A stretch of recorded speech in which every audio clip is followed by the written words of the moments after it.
Good morning, YouTube. I am currently at Guinella Pass. I am looking to summit Mount Bierstadt. So Mount Bierstadt is another relatively easy 14er. The trail conditions should be pretty good. Shouldn't be too much snow. So therefore, chances of summiting should be quite high. And this mountain is busy. It's not even 4:45. And the parking lot is like 70% filled up.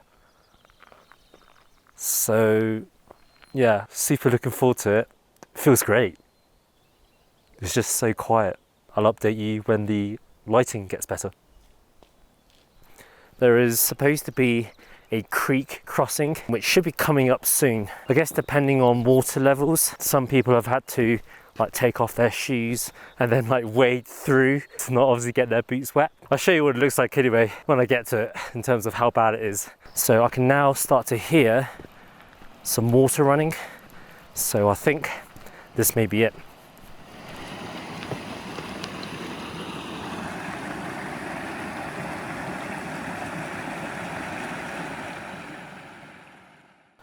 Okay, so it's now been half an hour into the hike. We're starting to gradually go through some incline. There's someone in front of me and I think there's also a group of people behind me. So this hike starts just below 12,000 feet. So the total elevation is about just over 2,000 feet, I guess. And I think this hike should take about 2 to 3 hours to summit. About an hour into the hike, and now I can start to see some snow. The bit we just did was reasonably steep. I had to really slow down my pace to make sure that I can keep breathing without needing to take a break. I feel very at peace when I'm here alone in the mountains. It's not actually to get to the summit. It's not actually the mission. It really is the journey, just being here. An hour and a half into the hike. So parts of the trail is quite icy now. And also behind me, as you can see, there's a bit more snow. Temperature is also dropping. It's starting to feel quite cold now. And also the wind has also started picking up just a little bit. 2 hours into the hike. And now I'm feeling the effects of altitude. Chatting to some of the other hikers, one of whom is a veteran. And he told me to try like exhaling really hard, like as is more effective to get the oxygen into your lungs rather than taking lots of very short breaths like see, I'm not even moving and you can see how hard I'm panting. But the interesting thing is the other guys that are with me, none of them are panting as hard as I am. So it's pretty clear who among us are the locals and who is the tourist. So I think up there is the summit. So exciting. Definitely need gloves as hands are freezing. Like I don't feel cold, like my torso is warm, like I don't feel cold. My face is alright. My hands start feeling a bit icy. There's not much snow up here and it makes it so much easier to summit, so much easier to hike. Ugh. I'm feeling pretty confident of summiting this beast and hopefully I will bag my very first 14er baby. I'm at the summit of Mount Bierstadt.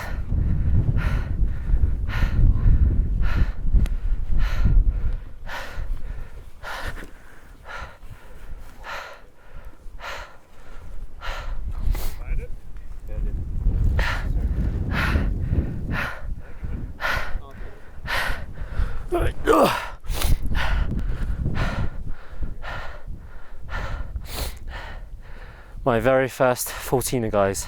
Wow, this feels amazing. There's already about a dozen or so people up here with me. Not too windy, clear skies, and it's crazy because I'm like eye level with all the other mountains you can see in the background, or if not, even higher. I'm so happy I've been able to summit this 14er. The previous two mountains, Pettingell Peak and most recently Mount Sherman, I failed to summit, right? I was so demoralised. I think what I've learned is that the snow is the biggest problem. The snow makes the hike. Hey, how you doing? The snow just makes everything infinitely harder, because not only does the snow make it a lot harder, it also makes it more dangerous. Today is Sunday, and this week I only just played 2 sessions, and the session that I want to go through this Thursday was a jam-packed session. As usual, we bind for the max. We are playing 2-5, and we start this game 8-handed, and it's also the very first table that opened up. Right, so let's dive into the first interesting hand of the session. Right, so in this first interesting hand, the action folds to us in early position, and I look down at ace-5 of clubs. So I make the standard open to $15. The action folds to a middle position player who makes the call. The action then folds all the way to the big blind, who also calls. We are now going 3 ways to the flop, which comes 4, 3, deuce, 2 spades. So we pretty much flop the joint here. Big blind decides to check, so I decide to put in a c-bet of $20.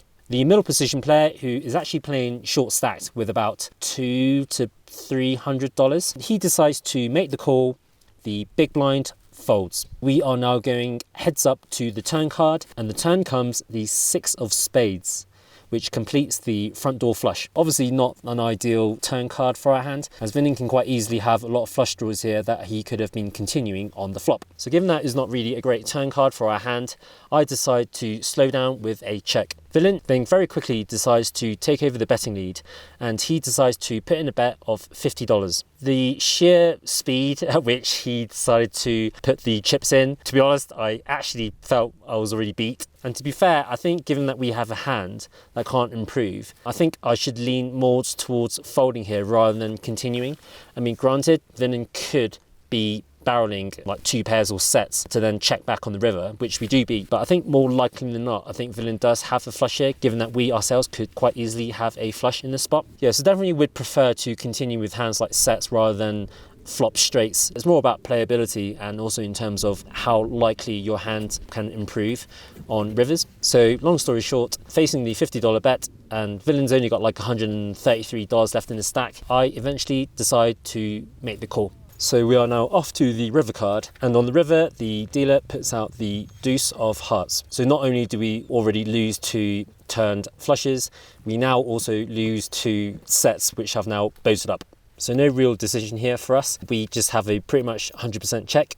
So we decide to play a check, and now Villain then pretty quickly jams the rest of his stack in for $133. Even though it's just such a small bet, I just don't think we are ever good here. I decided to muck my cards face up. Villain was kind enough to show us that he had 8-5 of spades, and we're going to be losing this first pot of the session. Okay, so moving on to the next interesting hand. In this hand, the action starts on us under the gun, and we look down at Jack-9 of hearts. We open to $15. The action folds to the button, who makes the call, and then the small blind folds, and then the big blind takes a peek of his cards before then also deciding to come along for a call. So we are now going 3 ways to the flop, which comes 7, King, 9 with 1 heart. Big blind checks. Although we do have a pair of 9s here, I think our kicker is not quite strong enough to go for a c-bet here. So I decide to also play a check, and the button closes the action with another check. So we are now still 3 ways going to the turn card, and the dealer puts out the 5 of hearts. Big blind now decides to go into the tank before leading out for a small sizing of just $15. In this spot, I think Villain can have some weak 9x hands, some weak King X hands, and also there's a bunch of semi-bluffs. So in this spot, I just kind of had a feeling that Villain was actually drawing, especially the small sizing that he chose. And also, given that we're still 3 ways, I would like to make my hand look a bit stronger than it actually is to kind of knock out the button and be able to play the rest of this hand heads up in position. So for that reason, I think I would definitely prefer raising rather than calling. So in this spot, I decide to put in a raise to $65. And sure enough, the button makes the snap fold. The action now falls on the big blind, who doesn't actually think for too long before making the call. So I think the quick call is just basically saying, I just want to realise my equity and see if I hit. If I hit, then I'm good. And if I miss, then obviously you win the hand. With this in mind, we are now off to the river card. And on the river, the dealer puts out an offsuit ace. Not an ideal river card, as we now lose to some ace-x of hearts types hand, which we were beating on the turn. So when villain decides to quickly check, I decide to snap check back. Villain then is a bit sheepish about showing his cards, but eventually he showed 8-4 of hearts for a busted flush draw. We then table a hand, and then villain was like, yep, I kind of would have liked to have seen another heart, which doesn't really make much sense given we had him crushed with the bigger hearts. But anyhow, so we get to drag in this pot.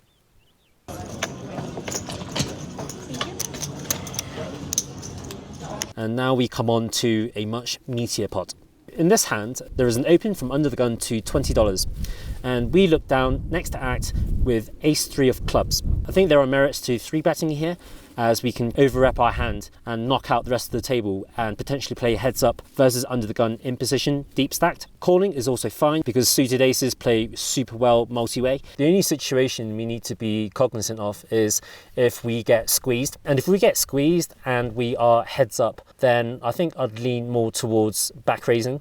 But if we did go multi-way, then I think we could just call along with our suited wheelie ace. So having thought all of this through before I've even made my action, on this occasion, I decide to continue with a flat call. The action then falls to the button, who is one of the local pros in the card room, and he decides to put in the squeeze to $80. Action falls to the under the gun player, who is tanking for a bit before he then decides to let go of his cards and fold. The action is now on us, and it seems like we are now in a situation which we had prophesized. Villain and I are super deep. We both have well over 2k to start the hand. Given that I would actually flat some kings and aces in this spot as traps, I do want to mix in some bluffs in this spot. So in this case, I decide to go for the back raise to $280. The action is now on the villain, who now goes into the tank. I'm obviously praying for a fold here. This line that I'm taking should look super strong here, but after tanking for quite a while, villain eventually decides to make the call. So we're now heads up to the flop, and the flop comes 9, 10, 6 with 1 club. Action is now on us, and I now decide to take quite a bit of time to consider all the different ways I can play this hand. The first option is we can go for a c-bet, and then we can double barrel on improved turn cards, i.e. if there is another club. And then if that was the case, then I'm just going to be tripling off on pretty much all rivers. The second option is we could go for a check, and if villain decides to bet, again, we could use the same line here and go for a check raise and keep barreling turn cards if we improve, and then shove river. Given we are in a 4-bet pot, I don't think anybody has any sets in this spot. I think villain should have pretty much just jacks plus and maybe ace queen suited plus is kind of range that I'm assigning villain on right now. So I think sets are not really a thing on this board, and neither are straights or 2 pairs. After considering all of the above, I decide to go for a c-bet, and I decide to bet $225. Villain then thinks for a little while before ultimately deciding on a call. We are now heads up to the turn card, and I am praying to see a black card at least to give me a chance to continue barreling. But on the turn card, it is a black card, but however, the dealer puts out the king of spades. Not a great card for us here. I think it probably is a mix here between double barreling and checking. To be honest with you, I just didn't feel like going too wide with my bluffs here. After thinking for maybe like a minute or so, I eventually decide to check. Villain then goes into the tank himself, and he's taking a bit of time. The table's all pretty quiet now given how big the pot is now. Villain eventually settles on a check. We are now off to the river card, and on the river, the dealer puts out an offsuit queen. I think the board has ran out horrendous for us because there is now a 4 card to a straight. Kings and queens and jacks are all sets available here. So we can have aces or kings, but villain I think has a lot more of the queens and jacks in the spot that we don't really have that much of. I'm in the tank now for maybe like a minute or 2 minutes, and I'm just thinking really hard about how, if possible at all, I can actually win this hand. Do I bet or do I check raise? And to be honest with you, none of these lines actually make any sense. I just don't see any way for us to win this hand whatsoever. Therefore, there's only one play here, which is to play a check and pretty much give up. So I decide to check. Villain goes into the tank again, and after a while, he decides to assemble a bet and slide in $775. I pretty much snap fold, and we're going to be losing this first significant part of the session. All right, we've got kings full of aces and now jacks full of aces. Right, so let's move on to the next hand. In this hand, there is an open from early position to $15. The action then folds to the button, who is a pretty tight player who makes the call. The action then folds to me in the big blinds, and I look down at king 10 offsuit. So I also decide to join the party with a call. So we are now going 3 ways to the flop, and the dealer puts out 9-8 deuce rainbow. We decide to start with the check. Early position checks, and button also decides to check. So we are now off to a free turn card, which comes an offsuit jack. In this spot, I think we are up against some ace highs here and maybe some one pair type hands. And this board should be relatively advantage neutral, I suppose, between myself and the button, and not so good for the early position opener. So in this situation, I think we have a pretty good spot here to go for a lead. So I decide to put out a bet of $20. Early position then decides to make the call, and button also decides to call. So we are now still 3 ways going to the river, and I'm thinking of a river card here, and the dealer puts out an offsuit queen. We now river the super duper nuts. Against these 2 players who can clearly see there is a straight available, if I decide to lead out here on the river into 2 opponents, my hand should be pretty face up here, that I pretty much have nothing but a straight, and consequently I don't think I'm ever going to get called by anything less. I think the only way we can make any money here is if one of our opponents has a 10. I think checking here is probably the best play, as if our opponents don't have a straight, then they're just going to check through and we won't make any money, but we won't make any money anyway if we decide to bet, as they're just going to pretty much snap fold. However, if they do have a straight, then they will let us know by putting in some more money, and then we can spring the trap with a chunky check raise. Given this line of thought, I've decided that the best play here is to play a check. Early position then checks, so I'm like, button, please don't check and let me down. Fortunately for us, villain in the button decides to put out a bet of just $30. Against this player, who I perceive to be very tight, I really felt like I didn't want to go too big to kind of scare him off the hand. So I think in a more standard spot, we should be going for a massive raise here, like $425. That's something quite ridiculous. However, I decided to use a specific player read in this situation, and I decided to size down deliberately just to make sure that I can get a crying call from villain on the button. I decide, based on my feeling, that the optimal bet sizing would be about $175. So I decide to put the chips in, early position snap folds, and then button goes into the tank for a little while, looks at me, takes a bit of a sigh before then committing the chips. So I show my hand, and villain tabled Jack 10 offsuit for the inferior straight. Reasonably pleased with the way we played our hand, and we get to pad our stack. Bam, bam. Good shot, a double good shot. Right, so moving on to the next interesting hand. In this hand, the action folds all the way to the cutoff, who decides to come in for a limp for $5. I am then next to act on the button, and I look down at ace 10 offsuit. So I decide to bump it up to $20. The small blind calls, the big blind calls, and then the cutoff, having seen the blinds make the call, shrugs his shoulders and he's like, well, why not? I'll decide to come along for a call as well. We are now going 4 ways to the flop, which comes queen 10 deuce with 2 diamonds, and we have the crucial ace of diamonds in our hand. Action then very quickly checks to me on the button, given that we've got middle pair with top kicker and also the backdoor straight and flush draws. I decide to put in a small C bet of $25. Small blind calls, big blind calls, and only the cutoff makes the fold. So we are now 3 ways going to a turn card, and on the turn, the dealer puts out the ace of spades. Small blind and big blind quickly checks to me, and in this spot, given that king jack does complete here, I did have some mixed feelings here on whether or not I should be betting or should be checking. On this occasion, I decide to check back. We are now off to the river card, and the dealer puts out the jack of diamonds, which now completes the front door flush and the back door straight. Small blind now decides to go into the tank before then putting in a bet of $50. Big blind folds, and now the action's on us. Now this spot's quite interesting, especially because of the small sizing that villain chose. With this sizing, I think the worst hand that villain would be value betting here would be a king for the nut straight. I definitely don't perceive there to be any bluffs whatsoever in villain's range on the river in this spot. So given that I perceive some weakness in villain's bet sizing, and I have the ace of diamonds blocking the nut flush, I decided that the only way if I wanted to win this hand would be to go for a raise, because I don't think ace up here is any good. So I'm in the tank and I've decided that I'm going to go for a raise as a bluff here. And now the question is just on sizing. Given my perception of this player type, I don't think I need to go too big here to kind of fold out at least his king high straights. So after thinking it through for a while, I eventually decide to put in a raise to $250, so like a 5x raise.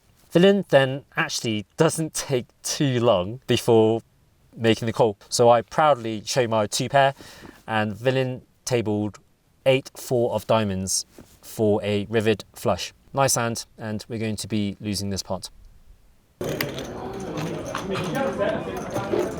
In this next interesting hand, there is a limp from early position, and then the action folds to me in middle position, and I look down at ace jack of hearts. So I decide to bump it up to $20. The action then folds all the way to the small blind, who makes the call, and then folds back to the early position limper, who also decides to call. We are now going 3 ways to the flop, and the flop comes pretty amazing. It comes Jack 10-6 with 2 hearts. So we flop ourselves top with the nut flush draw. Action checks to me, and I decide to put in a c-bet of $20. Small blind decides to fold, however the early position limper decides to come along for a call. We are now heads up to the turn card, and the turn comes in offsuit 10. Villain now does something quite unexpected.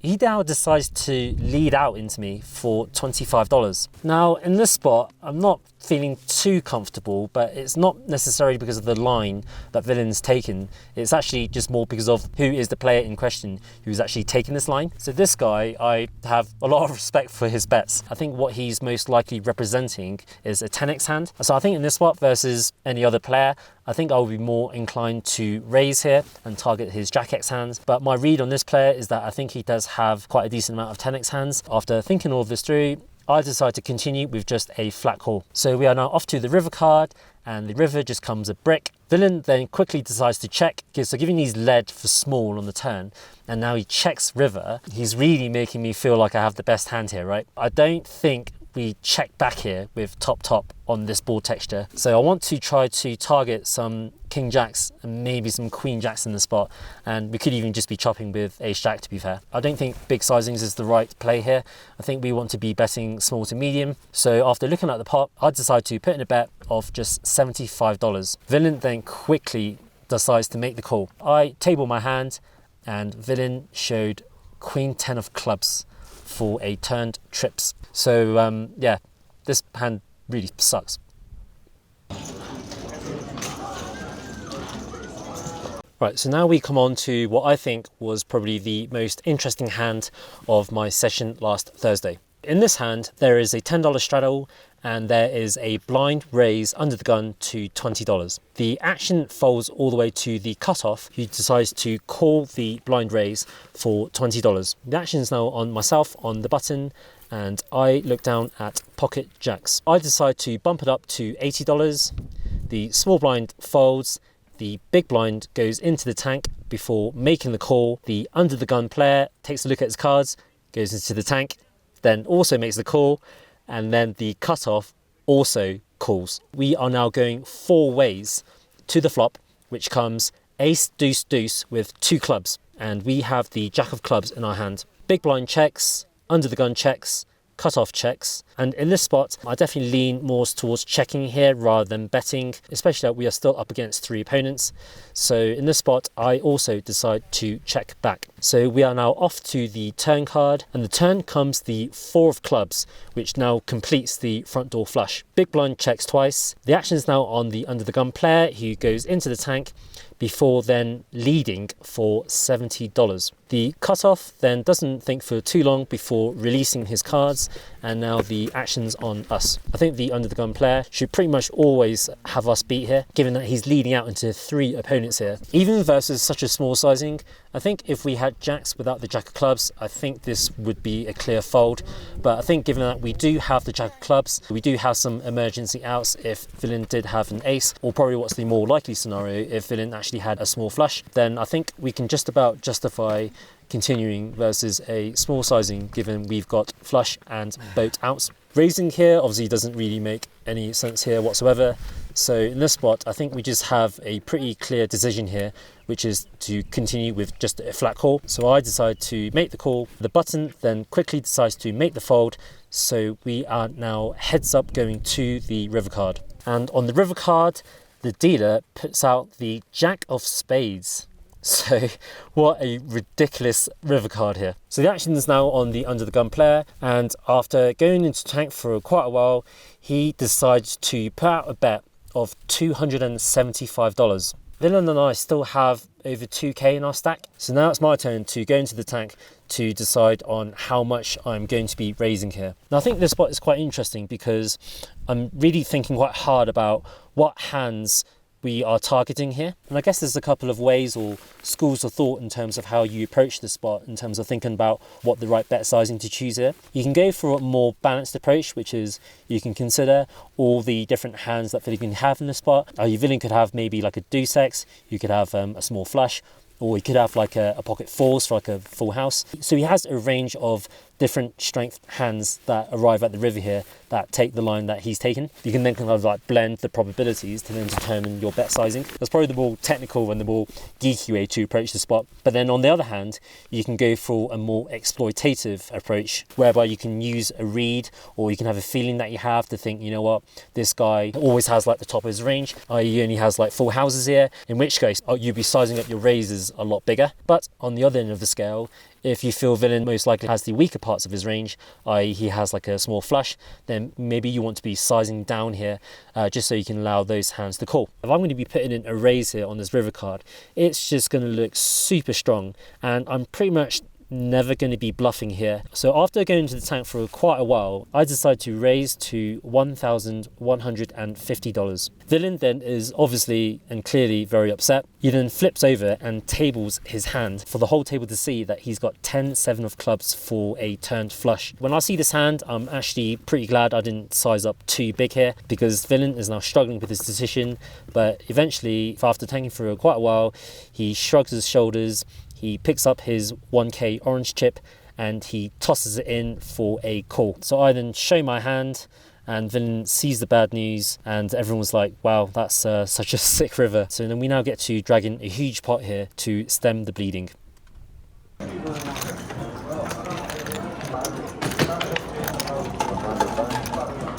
Right, so now we come on to the final interesting hand from my 2-5 session last Thursday. So in this hand, there is a live straddle under the gun, and the next player to act is a new player who's just joined the table with about $800 in his stack. He decides to come in for an open to $40. The action then folds all the way to me in the small blind, and I squeeze 2 red kings. So I decide to put in a 3-bet to $175. The action then folds back to the early position raiser, who then starts cutting out some calling chips. However, villain then decides to put his chips in, but then also announces all in. I'm not very happy with this situation. I don't think players that jam anything worse than kings here. I'm not feeling too confident about this spot. I decide to just double check how much is in villain's stack, and dealer says it's about just $800. Given it's a straddled hand, villain's only jamming here for about 80 bigs. I go into the tank for a little bit, but I'm pretty much thinking I'm never really going to be folding here, right? So I toss in a 1k chip to make the call, and we are now off to see all 5 cards. The dealer deals the flop, turn and river, and villain then tables pocket aces. Yeah, this really sucked, given we just won a big pot with the pocket jacks, and I think we were like break even at that point. So I was feeling pretty good after like an 8-hour session to just break even. But now we just lose another massive pot to put us firmly in the red. Yeah. Okay. That concludes all the interesting hands from my session earlier this week. Because we lost that massive hand at the end of our session with running kings into aces, we ended the session down $1,128. So for this past week, I mean, if you can call it a week, given we only just played 2 sessions, we ended the week down $1,174.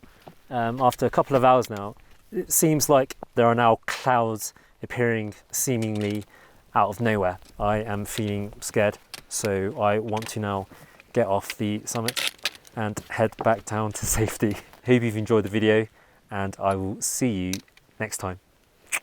Peace.